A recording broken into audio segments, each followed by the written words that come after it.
Okay, so welcome to week 4. We are in the middle of activity 1.3, the Germ Guide app. Last week, you were supposed to have completed steps 1 through 23. You should have already reviewed all the materials before step 1, including the design requirements and the design sketches. This week, we're going to be picking up in step 24. Okay, so at the end of step 23, you created the user interface, the UI, for the diseases associated with crowding screen. But as your test in step 23 would have revealed, when you tried to press those buttons on your device, nothing should have happened. If something did happen, then that probably means that you went a little bit further than you were supposed to last week, which is fine. This week, we are supposed to actually be creating our second layer of the app, which is the controller layer. In steps 1 through 23, you were working on the UI, the user interface, which is also known as the viewer or the view layer. And now we're going to be looking at the controller layer. And the controller layer is really important because without it, our app isn't really an app. It's just a picture, right? It's a nice design, but it's not functional. It doesn't do anything that the client actually wants it to do. So we have to have both of those layers that work together, right? The view layer that the end user is going to interact with, the user interface, but we also need that layer in the background that tells those components that make up our app what to do. Okay, because without it, we don't really have an app. We don't have anything that's functional. So that's what we're going to be doing this week in steps 24 through 33. So you are going to start by, again, dragging out some new components and adding them to your view layer. Now, some of these components you're going to add are actually not visible components. So when you put them on the layer, they're not going to show up actually on the screen. They're going to show up at the bottom. That doesn't mean they're not components or that they're not important. It just means that the user is not going to be seeing them visually on the screen. And so these players are what we're going to use to actually make our app play information, audio files specifically about these different diseases when these buttons are. Okay, so steps 24 through 33 will guide you towards setting that up in the controller layer.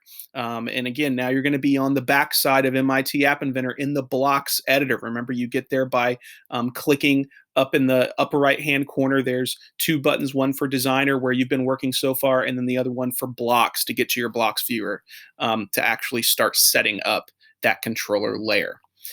When you are done, you should have one screen, and you will need to test on your device.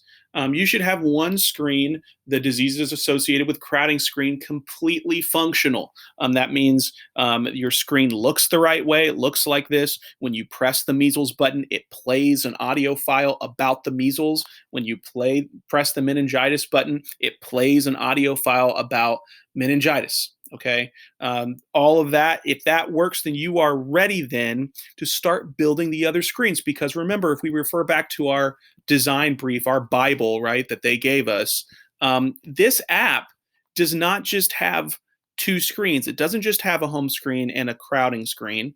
It has two other screens, one for waterborne diseases and one for vector-borne diseases.